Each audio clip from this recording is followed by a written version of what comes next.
I think making money is exciting. I don't know whether you do or whether you don't, but I think making money is exciting. Now, now that conversation has a punctuation mark on it, it's what Zach and I were talking about before the show. Now we can get into, there you go. Now we get into what we're going to talk about today, and that is Hugh Freeze's comments on the SEC teleconference. We're going to give you some data. What did he say? We're going to get into it. I missed this. What did he say? We're going to get into it. Some data on Auburn's running game, and then we're going to talk about what changes we might make or you might make or we think might happen. What did Hugh Freeze say at the SEC teleconference? All right, SEC teleconference today. He gets on the teleconference. First comment is acknowledging that Auburn had a chance to win both games against Oklahoma, Texas A&M. Quote, "If we coach a little better and make a few more plays." The two things that really stood out, though, Zach, were that the offensive I'll read the full line, quote just real quick. Was that it? Well, we coach a little bit better, make a few more plays, we win. Is that what it is?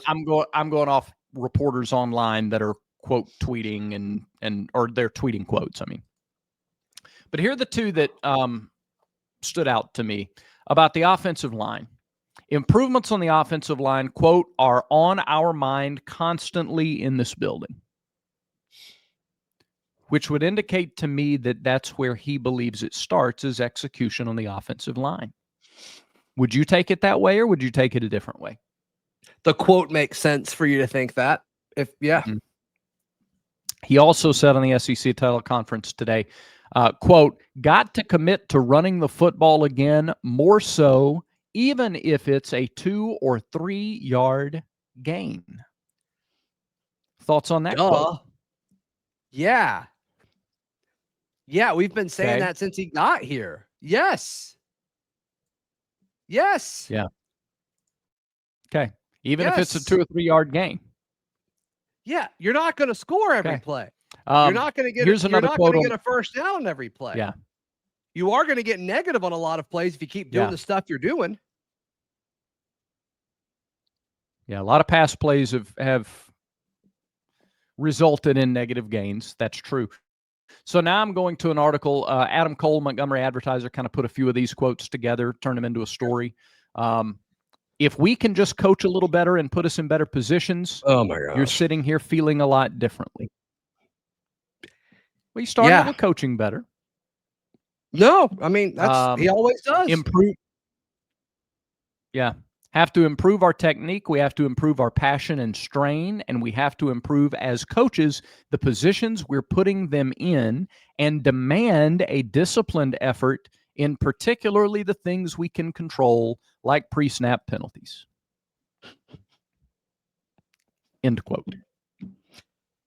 Yeah, but I mean, all that's true. All that's true. Okay. All right. I'm just tired of hearing it every week. I'm just tired of it. It's but I feel like that's more zeroed in and specific over the last 3 days. It's what everybody with a microphone has said for the last 3 days. And he had a microphone today, which was his phone on the teleconference. By the way, teleconference. Interesting thing, we're still doing teleconferences. It's not video conference or, SEC network car wash or anything like that. It's a teleconference. It's interesting to me. It is interesting. I haven't thought about it till you said it, but that is interesting. Yeah. Talking about Jackson I think we're Arnold. synced back up with each other now. I think we had a little bit of a delay a second ago. I think you're right. Yeah, we're back now. I think I was trying to open the article and it caused a lapse. Okay. How about this quote? "There's routes that are, again, 2 yards too deep that cause an incompletion. And then there's us as coaches that probably get to dash. When that happens, we try to overcome it, maybe with a call that's not probably as good as another that might get us into a third and manageable where we don't have to take a deep drop back type play," if that makes sense. So, in other words, 1st and 10, incomplete. 2nd and 10, you got to pass on 2nd and 10. You have to. There's no other. I think that's what he's saying, that as coaches, they sometimes feel like they have to overcompensate. If you don't gain 2 or 3 yards on first down, well, now we got to get 5 or 6 on second or more. I'm going to be honest. I don't like running it on 2nd and 10. Like, I get it. Like, philosophically, I don't like that. So, like, I'm not pushing back on that. But first down has been atrocious. It's been awful. And so, like, if you feel like you know how to react, like, I don't mind that as much if I'm being 100% honest with you. It's Yeah. but it's also like, okay, whether you want to put it on the offensive line or Jackson, pressure is happening, regardless of who you want to pin it on. It's happening. And I just don't think you're doing anything to fix that. Yeah. And some of that is winning on first and second down. Some of that is calling other stuff. And the stuff that it seems like they called, and they did a good job of it coming out of halftime, the first 2 drives out of halftime. Yep.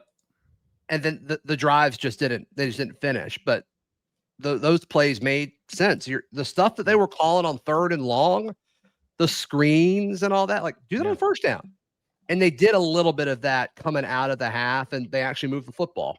So I think that's when they did the jet sweep motion too. That sounds right. That sounds right. Yeah, the jet sweep work. No, there's a lot of stuff you do schematically to keep a defense from pinning its ears back. Like even if you show pass and run a standard tailback draw play. I saw some film study where, like, even plays where Auburn gained positive yards, if they had gone with the run option in the RPO, it's a wide open run, busted up the middle. And that changes the way defenses play you throughout the course of a game. One more quote from the SEC teleconference today. This comes from Adam Cole's Montgomery Advertiser article, talking about getting too creative in the start of SEC play, game planning. He said, we probably have had too many different ideas for those games. I assure you our focus on preparing for Georgia will not be that. I tell you what, there are a lot of words that came to me when watching Auburn's offense for the first 2 SEC games. Too creative. Not one of them. Not one of them at all. But yeah, maybe they're trying too hard and doing a bunch of different things. I don't know, but too creative that's bold. That's bold. I don't know. I don't know what else to say to that.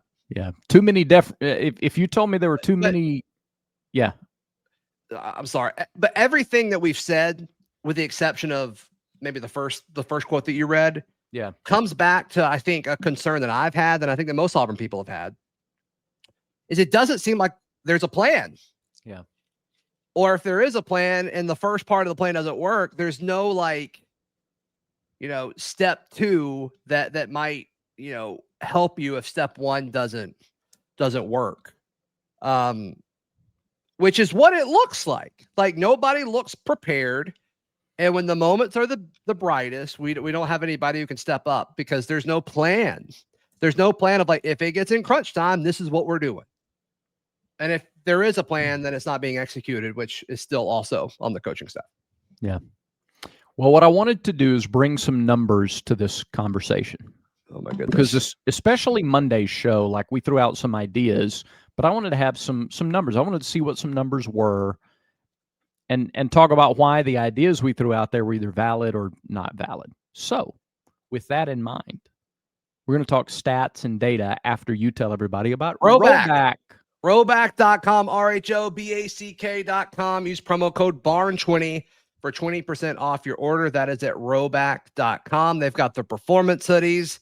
They've got the quarter zips. Just water today? Yeah. Yeah, okay. Maybe just water forever. I have this actual exact performance hoodie that this gentleman is wearing. You sure do. Kyle has mine, and he won't give it to me. He still hasn't given it to you? He keeps forgetting. He's had it for a week. I'm just saying.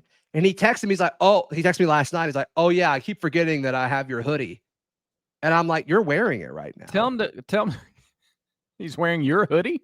I think so. I'll tell him to quit being cheap and drop ship it to you. Yeah. I'm like, we go to the same church. Just bring it to church with you. Like, what are you doing? That's too easy. That's way too easy. Yeah. What you're overcomplicating. Promo code BARN20 for 20% off your order. I think maybe he's trying to get too creative with ideas on how to get it to you. Like, the most proven model is to, like, let's just drive and meet somewhere. A to B. Like, there's upside to shipping it. You know, maybe less work. But there are things that could go wrong, right? Like you gotta make sure the person who picks it up takes care of it. Sure. You gotta make sure whoever loads it in the truck, whoever takes it off the truck, whoever puts it in the mailbox, like there's a few things that could go wrong with that. But if you just do it yourself and you just say, hey, the shortest point from point A to point B is a straight line, much like Auburn should run the football more. Yeah. When you throw the ball, especially in this RPO system, there's a few things that you've got to overcome here. And some of that is like, is Jackson Arnold going to hold on to it for too long? Yeah. Are the receivers going to get open? Is the right read going to happen? Let's just run the ball. Or you could just run it. You just run it. You could just run it. You could just drive it over to my house and drop off the dang Rhoback hoodie. Yeah. Let me ask you a question. If Jackson Arnold had 13 pass attempts instead of 32, and if Jeremiah Cobb and Damari Alston had combined seconds to throw it. No. That's what you're about to ask. If Alston and Cobb had combined for 32 carries against Oklahoma, how different does the game look? 32 is the number of pass attempts that Jackson had against Oklahoma. It's also how much Jeremiah and Damari ran the ball against Baylor. Yeah, that's exactly that's right. What I thought you were saying. They had 16 each. Yeah, same thing against Texas A&M. Jackson Arnold 33 pass attempts. Cobb and Alston 8 carries. Now, a quarterback's not going to have 8 pass attempts in a game unless he's Nick Marshall and it's 2013 and Arkansas and Tennessee. That's not going to happen. That was awesome. But again, you're talking 33 pass attempts for your quarterback. And not in a game where you're down 3 scores in the fourth quarter and you have to pass. Really what it felt like. It really felt like we were down a lot and we were trying to get back into it. And there were chunks where we were down for 2 scores. Yeah. And the defense made a great play. But I would submit it felt like we were calling plays as if we were down like 17. And that just wasn't the case. Would we agree that down 2 scores in the third quarter, there's still plenty? I mean, there's ample time to run the ball, to make the running game no less part of your game plan. Yeah. I mean, it kind of felt hopeless in that moment. I was like, there's no way we're scoring twice. But that's because of what you had seen. It's not like Auburn had tried to run the ball for 2.5 quarters and couldn't. Sure. It's a very different kind of game if from the beginning you've established. See, because this all comes down to this claim, Zach. Let me just kind of lay it out plainly. I don't think it's a personnel deal at all. I don't think you have to make personnel changes on the offensive front. I don't think you have to make changes at quarterback. I don't think you have to make personnel changes. I think what they're looking at this week is trying to get back to, we've seen it this year. It's not like we saw it last year or 2 years ago. We saw it against Baylor. Can I push back on that? Do you mind? Sure. Yeah, go ahead. On the personnel and the offensive line. Yep. It's a bad look when you tell a player, if you jump off sides again, I'm going to pull you. And then the player jumps off sides and you don't pull them. Can you fix Xavier Chaplin's tendencies and all? Yes. I still think the guy that he was at Virginia Tech, I think he could be a good tackle. I think culturally, that's not a good thing. Yeah. That you let happen. That's the only pushback. I agree with ability and all of that. But culturally, that looks weak.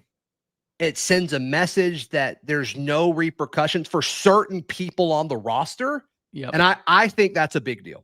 In the moment, yes. Leading from one game to the next, like I think that moment has passed. So I think you have to communicate, and whether it's you say it out loud in front of your team or you do it with reps in practice, you've got to at least make it look like that there is an open audition for the left tackle spot this bye week. Yeah, and that could happen. You got a guy who's played it for 2 years who's playing left guard. So you have the ability. You have the personnel to do it. Yeah, there's different ways to communicate it to the team, but I think that has to be done this week. All right. So with that in mind, do you have the run blocking grades and the pass blocking grades for the offensive do you want for linemen? The season or against A&M? Let's do both. Give me Xavier Chaplin's for the season and against A&M, if you don't mind. Run blocking, Run blocking. 60 against A&M. Okay. Having a hard time finding it. Uh-oh. Wow, he's so far down. Okay. 54.4 for the season. That's run blocking. Run blocking. That is the third lowest. Okay. On the team for the season. That's why I want to do this. Horatio Fields and Tate Johnson are the only people lower than him. Okay. What about pass blocking? What are the pass blocking grades? For the season, Chaplin is 15th on the team with a 63.5. So higher. And he has a 49.1 last week against A&M. Okay. So against A&M, his pass blocking grade was lower than what it is for the season. But for the year, his pass blocking grade is better than his run blocking grade. Yes. Okay. That kind of shoots a hole into what I said Monday. Whereas you're not putting the guys in the best positions. So if you keep Xavier at left tackle, is it smart then to call more run plays? Who are the highest graded pass blockers on the team? And are their run blocking grades higher than their pass block? All right. That's what I'm trying to get to is. Yeah. So there's some, we're going to have to do some censorship and filtering on the go. Cause like Cale Ellis has the highest on the season. Yeah. 10 snaps, 12 snaps. Yeah. 19. Then DeAndre Carter is second, who has 14 snaps. Okay. Preston Howard actually is the highest of like people who've actually played. As far as offensive linemen, Dylan Wade has the highest. Actually, the highest offensive lineman is Tutal Miller with 74, but we've all written him off for some reason. So. Well, we wouldn't write him off. He played a huge role in that Baylor game. Auburn basically played the Baylor game with 6 offensive linemen. Yeah, I'm just such a Tutal truther. Yeah. So a triple T, if you will. So if you wanted to move Wade to left tackle and insert Tutal at left guard and just stop the switching out at guard, so he's no longer rotating with Wright and Wade because you've kicked Wade out, your blocking grades improve. Correct. If you wanted to go that route. Correct. I loved it. This feels just like a football meeting rather than a show. I don't mind that. I hope everybody else is okay with it too. The highest overall grade among offensive linemen is Tutal. Okay. Perhaps then he's earned the right to be in there on a more consistent. You gotta have the conversation. You have to have the conversation. And could you make the argument that his grade is higher, just like Dre and Cale Ellis, because he's not played every snap. He's come in as a substitute. So he's facing. Yeah, I mean, he's played 74, right? And just for comparison, like Jeremiah Wright's played 297. Yeah. Connor Lewis played 317. Dylan Wade's played 279. Yeah. So it's a multi-layered conversation. It's not that the thing that's always interesting to me about this, it's never just as black and white as we think. I was in the camp up to 5 minutes ago that was like, we'll just put them in better situations. They're better run blockers than pass blockers. So just call more runs and you're putting them in better situations. Well, I still don't. I think two things can be true at once, right? Yeah. Like they might be better at some things than others, and we might be accurate on what those are or not. Yeah. But I do think we can agree that the play calling so far has helped no one. Right. Jackson, running backs, receivers, linemen. It's helped no one. Lost yardage on the season for Jeremiah Cobb and Damari Alston. How many yards have they lost between the two of them combined? Like on negative plays? Yes. Do you have that? Yes. I have no clue. It's 0. Neither of them have a negative play? 0. So for the year, Jeremiah is averaging. Go ahead. But to be fair, we don't run it against good teams. Yeah, the attempts have gone down the last 2 weeks. He's like, they can't tackle you behind the line if you don't hand it to him. 6.9 yards a carry for Cobb, 4.8 for Alston. Okay. More data against Texas A&M. Cobb went for 4.7 per carry. Mm-hmm. If you take away his long of 7, he's still getting better than 4 yards a carry. Damari Alston right at 5 yards. He got 5 yards on both of his carries. If we take that to the Oklahoma game, Cobb got 10.2 per carry. Now, he had a 44-yarder. If you take away his 44-yarder, it's like 3.5 per carry. Yeah, but you can't take his 44-yarder away. I know. I'm trying to be real conservative with this and say even at 3.5. No, I'm with you. Like the lack of running game and the lack of running on first down is crazy to me. I got a lot of A&M people that came into one of my chats and they were like, "Look, you're crazy if you would have thought Auburn could have ran on A&M." And I'm like, "Well, every statistic going into that game says otherwise, but like let's assume you're right. Let's assume coming out of A&M's bye week, they became this really awesome rush defense. I'll give it to you. But you're crazy if you think 2nd and 8 is worse than 2nd and 15. Yeah. Right. They didn't say anything back. Yeah. Basic tenet of the game. Have 2nd you and 8, you can do almost anything. That's right. We're delayed again. So I'm just going to ask a question where if there's a dramatic pause, I think it's okay. Have you seen all the stuff that they've done to Reese's? That's so random. Yes. And they it's put like Oreos in Reese's now. Yeah. You see this? Yeah, it's not necessary. It's really not. It's not necessary. And it makes me want to leave them alone altogether. Yeah. Like it's hard to find just the normal Reese's cups now. Yeah. Which are among the greatest candy ever invented. Oh, it's on the Mount Rushmore of candy. The standard Reese's. Yeah. And so is Oreo, by the way. So is Oreo. Right. There's no need to combine them. Team up all the time. No. Can I go a step further with Oreo? I don't need every flavor in the world between the Oreo cookies. I want regular Oreo cookie. I'll tell you this, I'm not even that big on double stuff. Okay. I want a regular Oreo cookie. Chocolate cookie, white cream. Here we go. Dunk it in some milk. Dunk it, in fact, so long that I almost lose it in the milk. So it's been a long time since I've had Oreos and milk. But I used to just like the first one, I just drop it in there. And I'm like, I'll see you when I'm done, my guy. Because it'll completely disintegrate. It will. Yeah, when you drink the milk, like you see it and you're like, there you are. I'm coming. Yeah. I'm coming. I don't want there to be any bite, any crunch. Like the cookie needs to just completely dissolve almost. Right. Where like if you pick this up with your fingers, like it's going to take 2 or 3 hand washings to fully get this thing off. For sure. It's an immersive experience. I'm a mess after Oreos. That's right. But like what's wrong with a classic Reese's and a classic Oreos? A classic Oreo? Nothing. Reese's was like, all right, we're dominating this. Let's make a chocolate bar.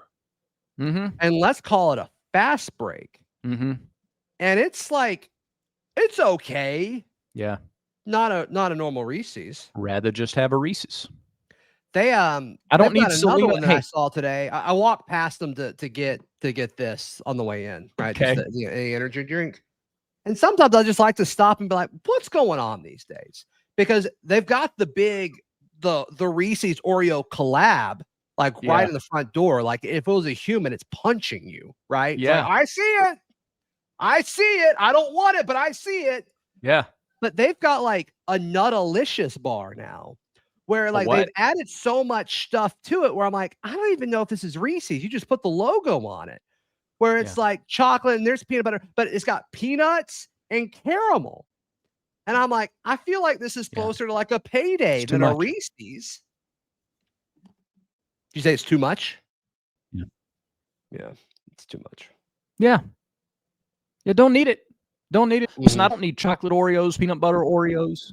Yeah, it's too much. I don't need red velvet Oreos. I don't need mint Oreos. I don't need peanut butter pie Oreos, spring Oreos, lemon Oreos, gingerbread Oreos. I don't need golden thins. I don't need carrot cake. I don't need any of that. Brad, are you telling me what? Are you telling me that maybe simple is better sometimes? No need to complicate things? Yes. I'm if saying it can work and get first downs with Yeah. and get into the end zone. It doesn't need to be flashy. Do what's always worked. Yeah. What has always worked in football? Yes, there's all these new bells and whistles. Yes, there's the RPO and the option and, all of these different things that you can do to make offenses better. Sure. But what's always worked in this great game of football? Running the ball and playing defense. You're right. You are right. Call it the Oreo offense. The simple, effective winner. I think you're on to something. I think that does it for today's show. Hey, you know what I would love to see against Georgia? Some Oreo milkshakes. That's what I'd like to see. Ooh. Huh? How about that? Yeah. Not a milkshake Oreo, but an Oreo milkshake. All right. Now I'm hungry. Thanks, everybody, for watching. Yeah. Thanks for subscribing. Over 9,000 of you have subscribed, and we appreciate it. Keep them coming. Tell your friends. Remember, until next time, everyone has vices. Make sure Village Vice is one of yours.